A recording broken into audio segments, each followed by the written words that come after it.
Halo sahabat sehat semua, bagaimana kabar teman-teman? Saya doakan teman-teman semua selalu sehat dan selalu dalam lindungan Allah Subhanahu wa Ta'ala ya. Selamat datang di channel YouTube Rumah Sehat bersama Ratu Givan. Insya Allah di channel YouTube ini nanti kita akan banyak sharing terkait dengan konten-konten seputar kesehatan ya Bun ya, pastinya ya. Betul sekali ya. Maka dari itu jangan lupa untuk subscribe dan jangan lupa untuk dinyalakan loncengnya supaya kita bisa semakin rajin lagi bikin kontennya, betul ya Bun ya? Betul sekali Kang Ton. Dan supaya teman-teman bisa mendapatkan notifikasi ketika nanti kita ngupload video terbaru ya. Dipastikan di subscribe, oke? Oke, kita langsung bahas aja Bun.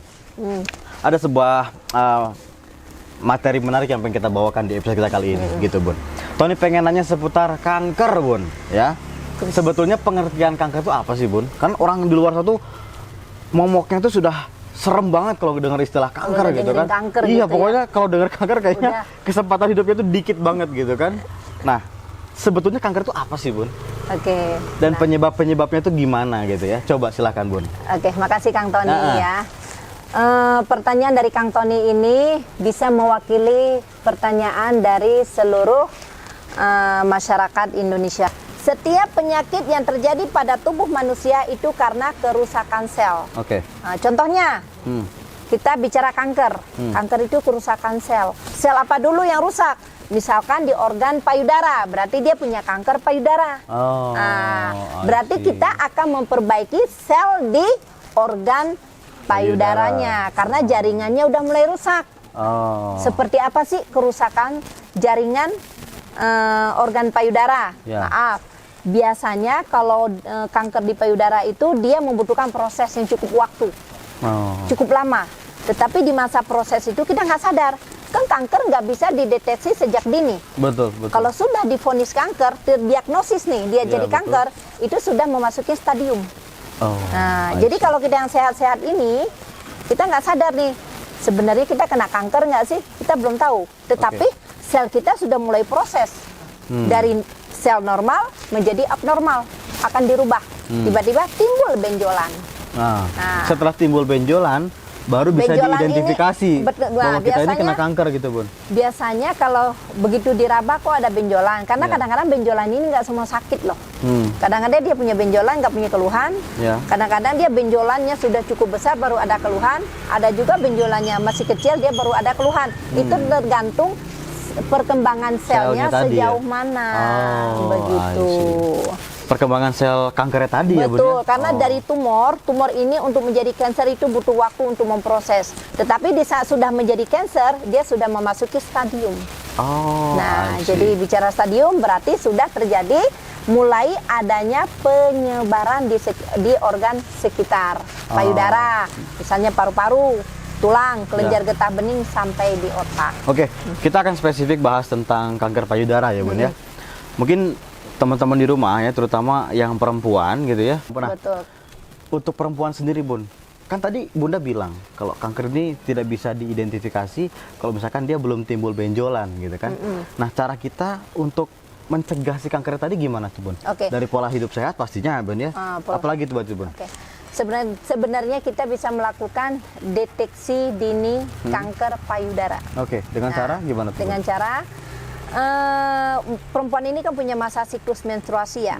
Jadi sebelum masa 7 hari sebelum masa siklus menstruasi itu terjadi, dia bisa melakukan rebahan atau berdiri di depan kaca. Dia melakukan beberapa gerakan. Contohnya nih, payudara yang kanan gunakan tangan kiri dengan cara tangan diangkat. Kemudian diraba ya, dicari atau yang lebih bagus atau mungkin rebahan. Karena dengan rebahan itu lebih mudah terasa. Nah, bila ada terasa terdapat benjolan ataupun di saat melakukan penekanan dia terasa nyeri dan sakit, itu segera lakukan pemeriksaan secepat mungkin ke dokter. Jadi kita harus langsung mendiagnosis. Jadi dokter nanti bisa melakukan beberapa diagnosis dan beberapa pencitraan. Biasa pencitraan melalui dunia kesehatan itu kan bisa dengan mamografi. Ya kan, biasa dengan di mamo bisa dilihat nih bentuk benjolannya, posisi gitu kan. Kemudian ukurannya, Itu biasanya sih lebih detail Betul. ya, atau mungkin dengan USG lah. Betul, Mungkin betul, kalau betul. nggak mau dengan di mamo mungkin kalau di mamo sakit atau gimana. Ya, betul. Itu tergantung pada orangnya, Betul. individunya masing-masing. Kita juga bisa menggunakan dengan USG. Nanti bisa dilihat, oh ternyata ada benjolan, ukurannya berapa, posisinya di mana. Jadi biasa posisi itu mengikuti arah jarum jam. Oke. Oke, Bun. Kalau Tony pernah dengar gini, Bun. Katanya kalau kita sering meremas payudara untuk perempuan gitu ya, itu bisa mencegah kanker. Betul nggak itu, Bun? Kayaknya bukan diremes deh, Bang. Bukan diremes ya? Ini biar gak salah persepsi ini itu, salah teman-teman. persepsi ini. Ah. Meremas yang betul adalah mungkin si wanitanya ini sendiri meraba untuk mendeteksi dini kanker payudara. Oke. Nah, tetapi cara sehat untuk wanita agar terhindar dari kanker payudara adalah bukan dia cara tolong diremas biar saya nggak kena kanker payudara. Itu salah, itu hoax. Ya, Betul, yang betul gini. Oke. Saya jelaskan dulu sedikit tentang kanker atau tumor payudara. Oke. Yang sering hinggap, memang hinggapnya di pada kaum wanita. Umur 14 tahun atau memasuki masa produktif nih, saat kita sudah mulai menstruasi, berarti dinamakan masa produktif. Itu resiko kanker payudara sudah terjadi. Oke. Ingat, makanya sekarang banyak kan usia 14 tahun, 15 tahun, 20 tahun, anak gadis belum menikah sudah adanya benjolan di payudara. Nah, itu karena apa? Ya, betul. Karena pola makan. Makanan seperti oke, apa oke, sih? oke. Aduh, Nduk, hari begini kurangin deh makan makanan yang mengandung MSG, MSG, Bun, ya? penyedap rasa, Betul, makanan-makanan junk food dikurangin. Jadi banyak makan tuh sayur, buah, Betul, ya kan? betul, betul. Kemudian sering kan makan apa sih kayak stick-stick itu yang Ya, dibakar betul, ya. ya. Kalau makan stick tuh ya bakarnya tuh yang mateng, yang tingkat kematangannya yang matang, sempurna, ya, sempurna betul. ya. Jangan dibakar setengah mateng, Oh. ya kan? Kemudian Terlalu banyak gosong juga nggak boleh kan, Bun, ya? Jangan, karena sifat gosong itu yang bisa memicu kanker. Makanya karena kita kan sering dengar, wah bakar-bakaran ini bisa menyebabkan kanker. Itu Ya. betul. Nah, jadi oke. sebenarnya kita pengen makan yang bakar-bakaran, gimana sih caranya biar nggak terkena kanker. Nah, misalnya bakar ikan, bakarlah dengan sisiknya tuh.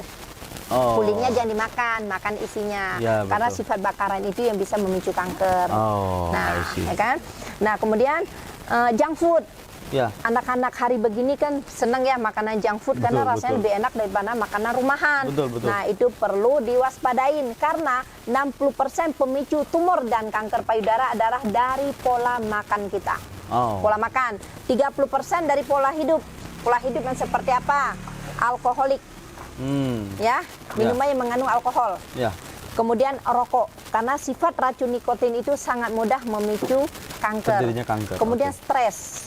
Selain stres, kurang istirahat. Iya, Karena betul. kurang istirahat ini dia kan bisa memicu hormon. Hormon bisa merubah sifat hormon menjadi estrogen. Iya. Jadi hormon estrogen ini lah yang bisa memicu kanker. Makanya menjaga pola hidup itu sebenarnya gampang. Makan makanan yang sehat, tidur, Rajin berolahraga, istirahat, ya, Bun, ya. iya, olahraga perlu. Betul. Jadi kalau ditanya olahraga apa yang pantas ataupun bagus dilakukan untuk memicu, untuk menghindari Mencegah. kanker Ya, mencegah. payudara, mencegah lari. Lari. Kita sering berlari, lari-lari kecil. Kenapa? Karena kita dengan menggoyangkan payudara kita, berarti kita sudah melancarkan peredaran darah. I see. Nah, kenapa? Sebenarnya jalan lah gitu ya, Bun, ya? Dalam satu Jalan hari gitu ya, jalan lari-lari kecil, goncangkan, oke. goncangkan Jogging, payudaranya. jogging, teman-teman. Betul, nggak Ya. usah misalnya lari kencang atau apa enggak. Dengar harus, karena payudara harus digoncangkan. Kenapa? Karena tumor terbentuk itu akibat dari darah dan Yang lemak. mengendap ya, Bu, ya? Darah dan lemak. Oke, Makanya, oke. maaf ya, nah banyak sekali kita temukan nih di usia muda ya, maaf sekali karena di klinik saya sangat banyak saat ini adalah remaja putri yang terkena benjolan di payudara. Kenapa? Makanan yang mengandung boraks, penyedap rasa. Maaf betul. ya, maaf sekali.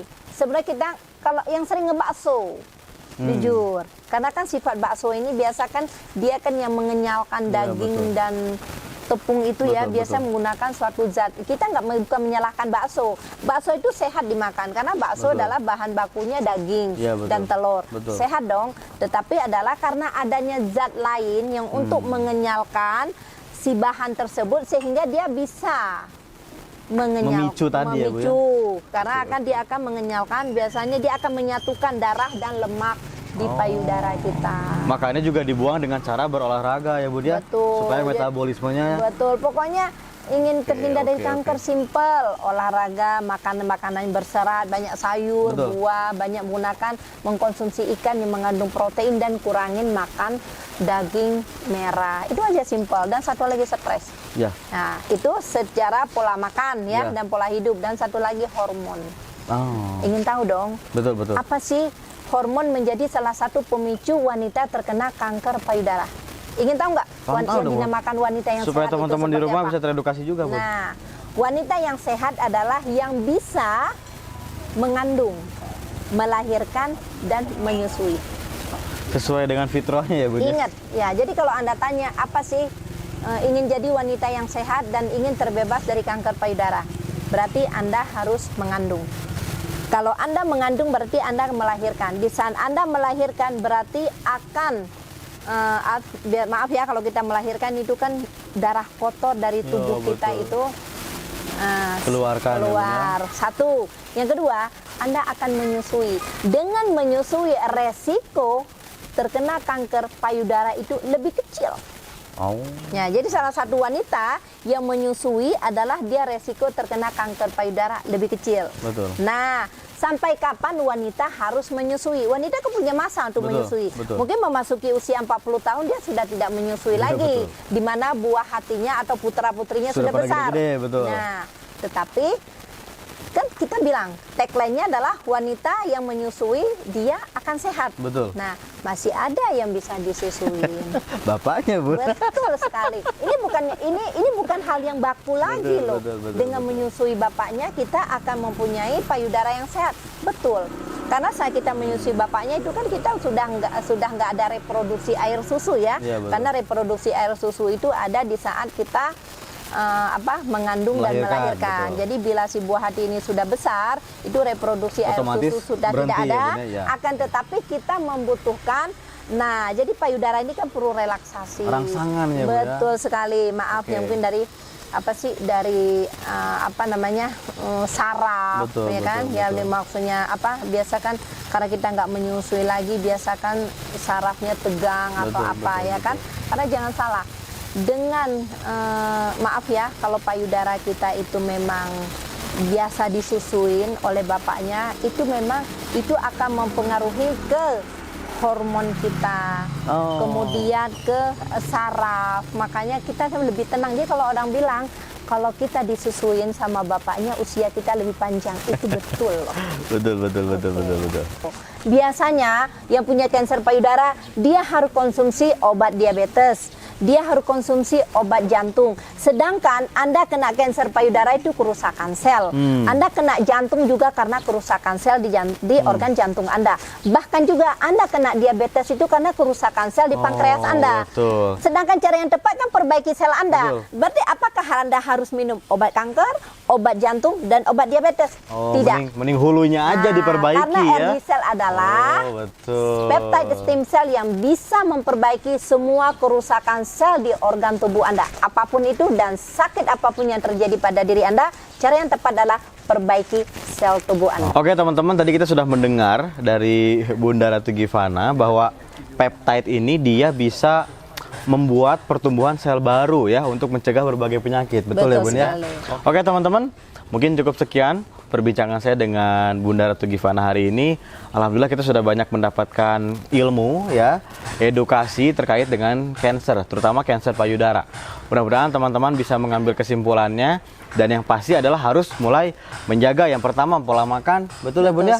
Jangan makan banyak MSG. Yang kedua adalah sering berolahraga, ketika berkeringat, metabolismenya jalan terus, pertumbuhan sel juga semakin bagus. Betul ya, Bunda? Sekali. Oke teman-teman, mungkin cukup sekian perbincangan saya hari ini bersama dengan Bunda Ratu Givana. Jangan lupa teman-teman subscribe ya, dinyalakan loncengnya ya, supaya teman-teman bisa mendapatkan notifikasi ketika kita upload video terbaru. Saya dan Bunda Ratu Givana ya, pamit undur diri. Terima kasih. Assalamualaikum warahmatullahi wabarakatuh.